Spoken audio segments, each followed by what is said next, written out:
Selasa kemarin pemerintah Indonesia mengecam serangan darat yang dilakukan tentara Israel di Rumah Sakit Indonesia di Gaza bagian utara.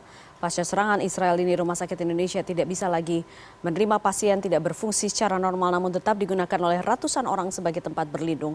Bagaimana masa depan Rumah Sakit Indonesia? Kita bahas bersama narasumber, ada Muhammad Hussein, pendiri Lembaga Kemanusiaan INH atau International Networking for Humanity, yang juga seorang relawan yang menetap di Gaza sekitar 12 tahun dan terakhir kemarin diselamatkan atau dievakuasi dari Gaza, ya Mas Hussein. Terima kasih. Selamat malam. Terima kasih menyempatkan waktu, sudah bersedia pada malam hari ini. Mas Hussein, jadi sedikit saja flashback terakhir. Jadi Mas Hussein tiba di Indonesia itu tanggal berapa berarti? 16. Tanggal 16 ya? Tanggal 16 itu berapa jam perjalanan dari Anda di Gaza Utara berarti ya? Selatan. Anda di Gaza Selatan, Ya. Oke. Tepatnya di kota mana? Khan Yunis. Di Khan Yunis. Berapa jam perjalanan dari Gaza Kalau Selatan? dari Khan Yunis ke Rafah ini cuma 20 menit naik mobil. Kemudian? Tapi dari Perbatasan lamanya itu? kan di perbatasan Iya. kan berjam-jam, kemudian akhirnya kita dijemput oleh KBRI di migrasi Mesir, Rafah. Kita dibawa ke Kairo, di Kairo sempat dijamu 2 hari oleh Pak Dubes di sana. Ya.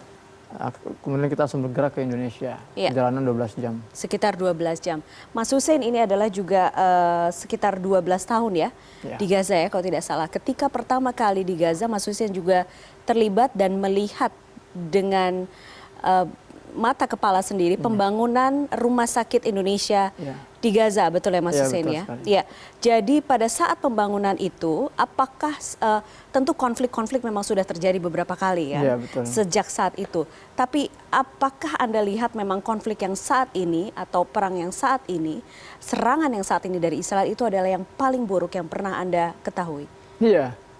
Saya di Gaza 12 tahun merasakan 3 konflik besar. 2012 kami digempur 8 hari. Ya. 2014 kami digempur 51 hari. 2021 kami digempur 14 hari. Selama 3 agresi itu kami selalu ditawarkan oleh pihak Kemenlu untuk evakuasi. Ya. Tapi saya menolak. Karena saat itu kita melihat masih ada peluang untuk kita berkiprah di sana. Ya. Nah, namun Kondisinya tidak seperti sekarang ya? beda. Oke. 3 hari pertama itu benar-benar sudah terlihat bahwa ini tidak akan kondusif. 3 hari pertama, 3 hari pertama sejak tanggal 7 7 Oktober, sampai 10 berarti ya? itu internet sudah putus, listrik putus, kehancuran itu benar-benar masif. Bahkan 5 hari awal, itu datanya saya mendengar dari pihak di Gaza, kehancuran 5 hari awal itu melebihi kehancuran 4 agresi besar kalau digabung. Oke. Jadi memang kehancuran sangat masif dan ini saya sudah membaca dari awal bahwa ini akan ada genosida di hari-hari mendatang. Dan ini sekarang kita sudah masuk di hari ke-46. Jadi bayangkan kehancurannya. Betul. Mas Hussein, pada saat apa kalau misalnya bisa dilihat ya, apa perbedaan dari serangan-serangan di Israel sebelumnya dengan serangan yang ini selain soal kehancuran? Apakah betul memang serangan-serangan sebelumnya ada peringatan sebelumnya dan ini tidak? Apakah betul seperti itu? Ya. Sebetulnya dulu pun peringatan itu tidak benar-benar untuk menyelamatkan target atau yang akan diserang, enggak. Ya, ya. Mereka sedang bermain psikologi, memainkan. Jadi bagaimana? Jadi gini contohnya, di saat ini pun di hari-hari awal tuh kadang mereka menghubungi warga yang tinggal di apartemen bertingkat-tingkat itu. Kalian hanya punya waktu 5 menit, kami akan bombardir. 5 menit kita bisa Tidak masuk apa? akal ya? Masuk akal. Nah, di banyak kasus mereka menghubungi banyak sekaligus, hanya sebagian yang dibom. Jadi yang merasa dibohongi kembali lagi. Ketika mereka kembali hanya dibom di waktu yang berbeda. Jadi memang dipermainkan psikologinya. Jadi mereka ketika berbicara di media-media Barat mengatakan ini salah satu usaha kami menjaga agar sipil tidak kena. Tapi di lapangan tuh mereka memang tidak komitmen dalam hal ini. Mereka tetap mentarget para penghuni rumah meskipun di dalamnya sedang penuh, sedang ada wanita dan anak-anak. Seperti itu. Mas Hussein, Anda tadi mengatakan 3 hari pertama bahkan 5 hari pertama itu sudah masif kehancurannya. Masif sekali, ya. Itu juga dirasakan di selatan atau hanya di utara saja sebenarnya? Di semua tempat. Jadi utara dan selatan sama? Iya, betul. Oke. Jadi ketika pada awalnya pasukan Israel mengatakan mereka akan melakukan serangan darat di utara, apakah itu juga mereka sudah melakukan di selatan atau Ya, bagaimana? sudah ada penetrasi di selatan. Saya tinggal di selatan dan hampir setiap malam itu saya mendengar ada suara baku tembak. Baku tembak. Jarak dekat gitu Jarak di bawah dekat ya. Artinya memang sudah ada usaha memasuki Di jalur jalanan, darat. ya? Bukan jalanan tapi di perbatasan. Perbatasan lebih ke arah dari arah timur ke arah barat. Artinya sudah ada usaha-usaha. Tank-tank baja itu sudah mulai merangsek juga sejak 2 pekan yang lalu sudah merangsek ke wilayah selatan. Ketika kemarin Anda mendengar bahwa soal Rumah Sakit Indonesia akhirnya diserang ya, sebelumnya memang sudah ada teror berupa penghentian akses sama sekali kepada listrik, kemudian medis, alat-alat dan obat-obatan, tapi kemudian akhirnya diserang. Apakah Anda melihat bahwa itu akan terjadi, penyerangan itu? Penyerangan ke Rumah Sakit Indonesia itu sudah terjadi di hari pertama. Dari hari pertama? Di hari pertama, jadi rumah sakit pertama yang diserang itu adalah RSI ini. Ya, saat itu ya teman-teman kami dan teman-teman itu saksi mata melihat satu roket jatuh di dekat Wisma, di dalam area rumah sakit. Ya. Dan saya mengatakan, nah ini kedepannya mereka nggak akan ragu lagi untuk menyerang rumah sakit. Wisma itu berada di sampingnya ya? Wisma itu berada di samping tapi dalam komplek. Dalam satu komplek yang besar ya? Komplek besar itu. Sempat dijelaskan sepertinya oleh Fikri kalau tidak salah dalam video yang beredar itu ya berarti ya Mas Husein. Nah kalau misalnya dilihat sekarang, bagaimana kabar terkini dari teman-teman yang berada di utara? Saya sudah berusaha mengontak mereka sejak 12 hari terakhir. Karena memang sejak saya terpisah, jadi 5 hari awal saya tinggal bersama mereka di Wisma Indonesia. Ya. Kemudian karena ada proses evakuasi, saya kemudian harus terpisah dan saya nunggu di selatan. Tapi setiap hari saya selalu komunikasi. Ya. Selalu komunikasi sampai 12 hari yang lalu itu saya hilang kontak. Terus saya setiap hari, sampai hari ini saya terus berusaha mengontak mereka tapi tidak ada. Karena saya tahu memang di sana itu internet sedang dibatasi, Ya. listrik sedang mati. Ya. Israel, kemudian tentara Israel mengatakan bahwa Rumah Sakit Indonesia menjadi salah satu base dari Hamas dan bahkan mengaku ada memiliki petanya, ada terowongan bawah tanah dan lain sebagainya. Anda melihat betul bagaimana pembangunan itu? Apa tanggapan Anda soal itu? Ya itu delusi mereka, itu propaganda mereka untuk legitimasi serangan-serangan ke rumah sakit. Karena kami saat itu setiap hari kami bolak-balik ke lokasi rumah sakit. Bahkan di satu titik ketika konstruksi sudah terbangun, kami tinggal di dalam rumah sakit untuk memudahkan akses. Gitu. Jadi kita terus memantau detik per detik, menit per menit, hari per hari itu kita pantau. Nggak ada pembangunan terowongan bawah tanah misalnya atau basement sebagainya, nggak ada.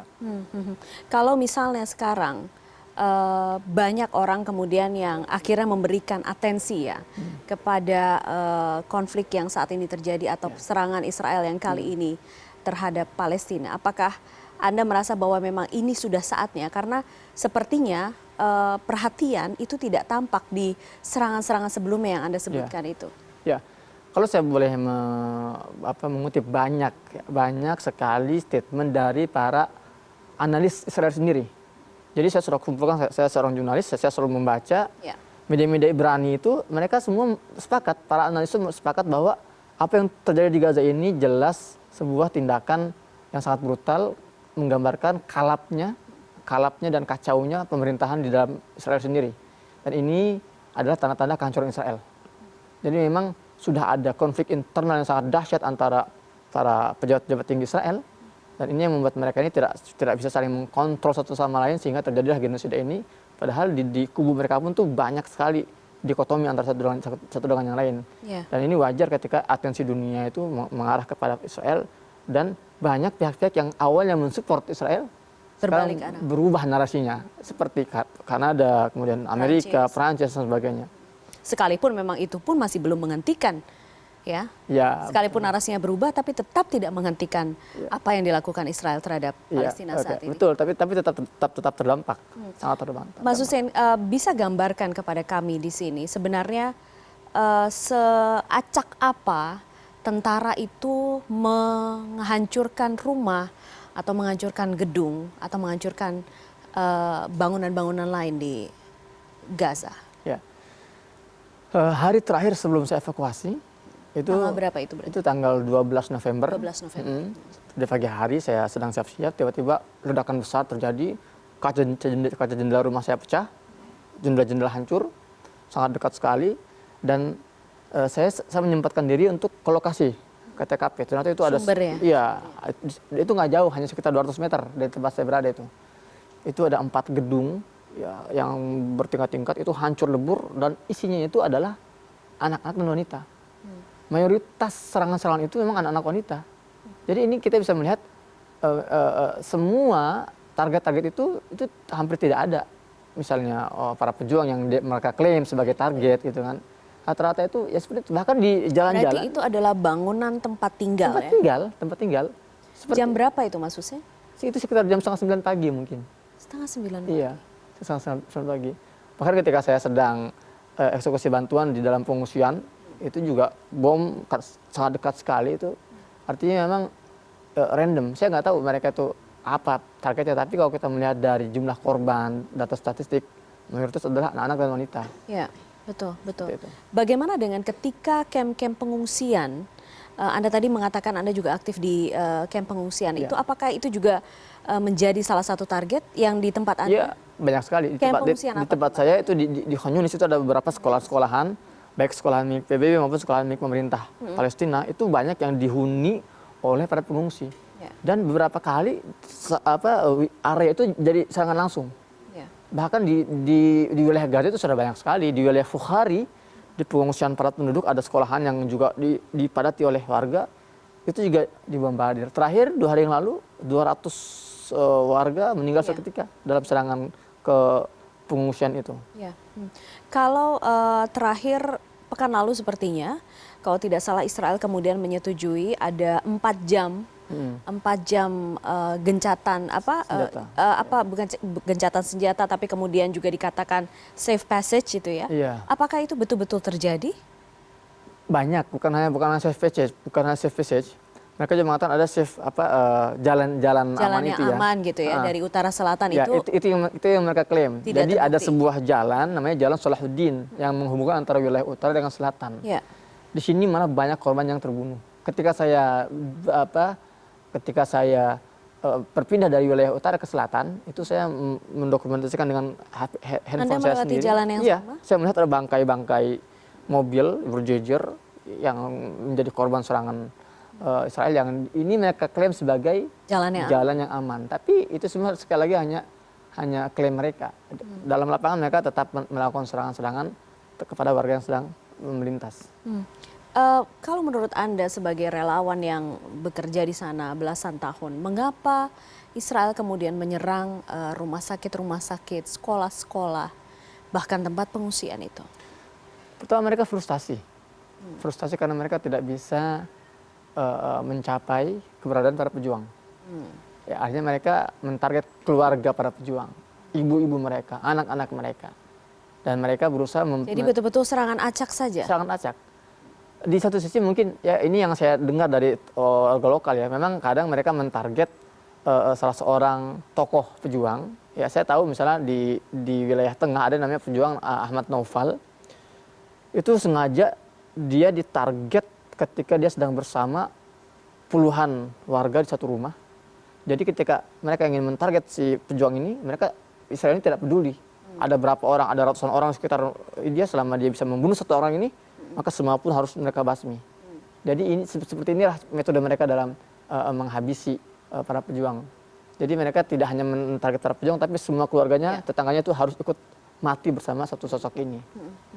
Gitu. Kalau yang terakhir, saya kembali ke Rumah Sakit Indonesia, bagaimana kondisi terkininya? Mungkin ada informasi yang Anda ketahui? Sejak saya pulang sampai sekarang, saya setiap Sama hari, sekali. saya sampai sekarang terus memantau, ya karena saya tergabung dalam satu grup Telegram teman-teman di sana, dan saya juga terus komunikasi dengan mertua saya di sana. Sampai saat ini kondisinya benar-benar sangat memprihatinkan. Tidak ada servis yang bisa diberikan oleh rumah sakit, ya. Mereka yang Mertua Anda di Rumah Sakit Indonesia? enggak, menurut saya di sebelah selatan. Oh, di selatan, ya, ya. tapi mereka mendapatkan akses berita lebih update daripada kita di sana kan. Jadi sudah tidak ada lagi unit yang benar-benar berfungsi di rumah sakit itu kan. Bahkan wanita-wanita yang hamil misalnya, ketika harus dilakukan operasi sesar itu tidak dengan obat bius. Ya, seperti itu. Jadi sudah tidak bisa dikatakan rumah sakit. Lebih tepat dikatakan pengungsian yang tidak higienis ya, karena kita tahu rumah sakit ini kan tempat yang sangat sensitif dari segi kebersihannya kan. Seperti itu kondisinya. Mertua Anda bagaimana kondisinya saat ini? Terakhir saya kontak alhamdulillah ya sehat. Di Khan Yunis? Di Khan Yunis, meskipun semua anggota keluarganya sudah mengungsi karena sudah ada ancaman akan dibom, tapi dia sendirian tetap memilih untuk tinggal di rumah itu. Karena itulah pendirian orang Gaza ya. Kalau sudah Iya. tua itu mereka berpikir lebih baik saya dibunuh di rumah saya daripada saya harus dibunuh di jalanan. Dan apakah itu dipegang oleh banyak warga Gaza? Ya, seperti itu. Banyak. Jadi banyak warga utara yang mengungsi ke selatan, namun ketika sampai di selatan, mereka mendapati banyak pada pengungsi itu dibom. Akhirnya mereka, oh kalau begitu kami memilih pulang kembali ke utara. Iya, karena kami di selatan pun dibom, lebih baik kami memilih mati di dalam rumah kami sendiri di wilayah utara. Itu banyak terjadi. Oke, jadi itu memang pilihan ya? Ya. Itu memang pilihan. Oke. Bagaimana dengan apakah Anda masih ada keluarga dari istri? Apakah hanya tinggal mertua saja atau ada yang lain di situ? Di hari terakhir kami di Gaza, 12 November itu, kami juga berduka karena ada 12 kerabat istri yang meninggal dalam satu serangan udara di wilayah Khan Yunis. Iya. Ya. Dan juga beberapa sahabat saya juga meninggal di sana. Itu kan, tapi alhamdulillah untuk keluarga utamanya, ayah, kemudian adik-adik, kakak-kakaknya itu masih dalam kondisi sehat walafiat sejauh ini. Dan sama sekali tidak mengungsi sekarang, berada di situ semua? Untuk adik-adiknya mengungsi, cuman untuk ayahnya saja yang masih stay sendiri di rumahnya. Mengungsi masih di wilayah Gaza? Masih di wilayah ya Khan Yunis, masih di wilayah selatan. Karena memang tidak ada orang Gaza yang boleh melintasi Rafah. Hanya WNA, warga negara asing yang boleh melintas perbatasan Rafah. Menurut Anda, apakah pemerintah, bagaimana dengan langkah pemerintah Indonesia? Pemerintah Indonesia sejak awal mengecam, kemudian sudah membawa ini ke forum internasional. Kemarin Presiden Joko Widodo sudah berbicara dengan Presiden Biden, tapi toh juga tidak mendapatkan respon. Apalagi yang kira-kira bisa dilakukan oleh Indonesia? Indonesia punya keunggulan dibandingkan dengan negara lain. Kenapa? Karena kalau kita melihat mayoritas negara di dunia ini, di Eropa terutama, itu ada dikotomi antara rakyat dan pemerintahnya. Ya. Rakyatnya mendukung, pemerintahnya support Tidak. Israel. Seperti itu kan. Indonesia dua-duanya mendukung. Ini satu nilai plus. Dan saya ketika kembali ke Indonesia, saya sudah bertemu dengan beberapa tokoh-tokoh ya, berpengaruh di Indonesia, dan kita sudah mempersiapkan ada namanya proposal Indonesia. Dan kami optimis, insya Allah dengan proposal Indonesia ini, Indonesia punya bargaining, Indonesia punya kekuatan, potensi untuk menengahi konflik ini. Memberikan solusi gitu? Memberikan solusi, ya. Kita menampaknya proposal Indonesia. Proposal Indonesia. Ya. Kapan kira-kira itu akan disampaikan? Dalam waktu dekat, karena ini kita masih dalam pembuatan draft, insya Allah. Baik, baik. Mas Hussein, terima kasih banyak malam hari ini sudah bersedia hadir di sini berbincang bersama kami. Sekali lagi kami juga turut berduka cita atas kehilangan anggota keluarga dan juga rekan-rekan di sana.